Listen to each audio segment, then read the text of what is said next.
Hi, this is Dr. Natalie Cordova. Today I'm going to do the pigeon pose. This is going to help with your hip rotators. So first let's get into a plank position.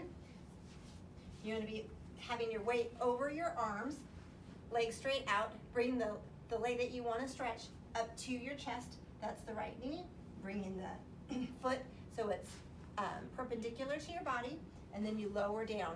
So I'm stretching and lengthening the back of my leg, my left leg, as I'm rotating the muscles here and allowing me to go lower and lower. You're going to be able to get to where you can all the way go down to the ground. You may start out where you're comfortable only here, but as you get more comfortable, you're going all the way down, and you're going to be holding that for up to 2 minutes. Once you're done with this side, then you're going to switch to the other side in the same position too. So you're going to get up, you're going to go out of that position, bring the left knee into the body, bringing your ankle towards your hands, lowering it down, stretching out the hip rotators, bringing your elbows down, holding it there. If you're more comfortable, all the way down to the ground, hold that there for 2 minutes.